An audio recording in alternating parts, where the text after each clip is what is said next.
I'm 62. I've never had a flu shot. That's obviously what the bigger picture is they want a vaccine. They want to mandate that. And I believe they're using this as like a false flag event to do that. If I have antibodies, does that mean I'm infected or does that mean I'm immune? Which is it? They're testing for genetic material, genetic sequencing.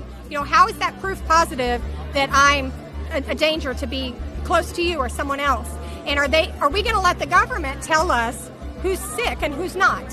If I'm perfectly healthy and they're going to say I'm asymptomatic, are they going to rip me away from my family, my children away? Fathers dreamed about a people empowered to stand up for what was right, using data, able to read, able to vote, able to make a difference. And that's what we saw all around the country last week as people were protesting in Michigan, in Ohio, in North Carolina. It's been going on. People have been stepping out. Lots of questions. We were even hearing that Facebook doesn't want to allow these videos out as they're taking place. But that didn't stop people all across this country. California had a huge turnout in Sacramento. There was a rally here in Texas over the weekend. But in Texas, we had rallies going on over several days. I went out on Saturday. I wanted to get a feel for why are people there? What's going on? What are they really protesting? What do they feel? Here's a taste of some of the people I met at the rally in Austin, Texas.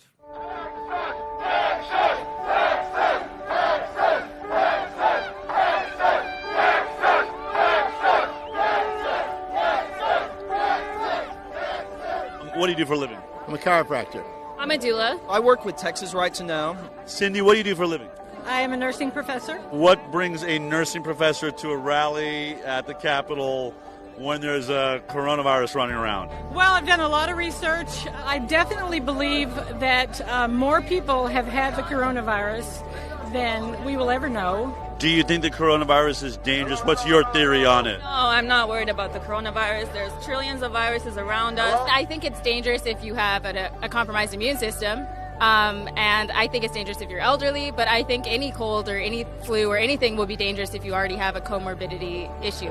All this social distancing, it's not healthy for us. It's not healthy for our children. The center of this rally is getting back to work. When you can say that a liquor store is deemed essential, but companies that are selling beneficial products for a multitude of different issues going on are not deemed essential. These are shutting down small businesses. This is unprecedented. We've never seen the government be able to deem something essential. This is not hurting Costco. This isn't hurting Walmart. But if the goal really is about public health, provide products that benefit people and don't centralize everyone in one spot. So what happens to, pregnant women that were working with a doula all the way up into their pregnancy? What's happening there? We can support them virtually, and if I have home births, I can attend those, which I prefer anyways. But it's really not about me either. I have friends who are in the service industry, massage therapists, servers, bartenders, and they're out of work for over a month now. And they need to get back to work to support themselves and their families. The reason I'm here and what I think this is really about is grabbing our freedoms. I feel like there's a bigger agenda at play here, and that it's not about a virus, because there are over 300,000 viruses, I think, or more in the world. So are we going to always be in fear? Are we going to always wear masks? There's been hardly anyone die compared to, like the flu or other viruses. Yeah. And I don't mean to sound harsh. It's just that there are hundreds of thousands, if not millions, of children and other people that are going to die if we don't open the world back up. Why are you at the Capitol during coronavirus, not wearing a mask? Yeah, so I had arranged a protest on Thursday to just come and fight for our First Amendment, and then Greg Abbott came out with his statement yesterday, and he was saying that basically he wasn't going to let any of us out until there was a vaccine. So I'm like, okay, now it's a vaccine issue. This is all because of a vaccine mandate. They want the COVID vaccine. They want to keep us at social distancing until the vaccine comes out. Our governor just said that yesterday. I'm worried about the coronavirus vaccine. If they mandate it, will the kids be able to go back to school? So, if we don't stand up for our kids, who will? So I'm here. Right now, with all of this big push for the vaccine is not a treatment. It's a quote. Well, certainly since it does not exist on this planet as we know it right now, it is not an existing treatment, so it seems a bit futile. But yeah. There are good options that exist out there to treat this. We need good treatment options. We need to press that out, and I really ask that everyone continue to press on their state officials and also nationally. artificial immunity will never take the place of our God-given natural immunity. So I just taught a class on immunity. My understanding of most nurses is the opposite is the belief system. They're starting to wake up. It's just something they've been told. They've been conditioned to believe that, and I'm 62. I've never had a flu shot. That's obviously what the bigger picture is they want a vaccine, they want to mandate that. And I believe they're using this as like a false flag event to do that. If I have antibodies, does that mean I'm infected or does that mean I'm immune? Which is it? They're testing for genetic material, genetic sequencing. How is that proof positive that I'm a danger to be close to you or someone else? And are we going to let the government tell us who's sick and who's not?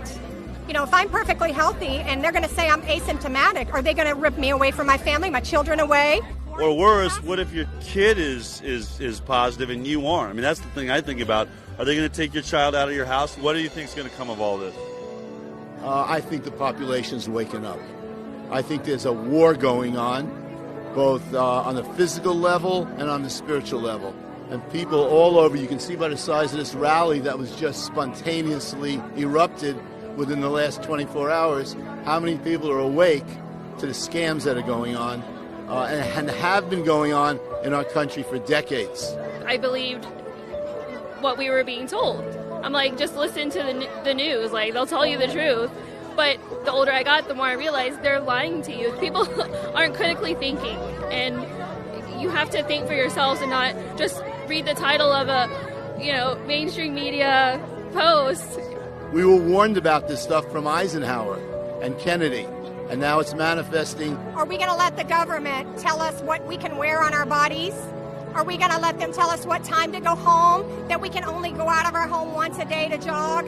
That is pushing too far on my rights to walk about freely and move freely in my own country. I think every single Texan should be here today.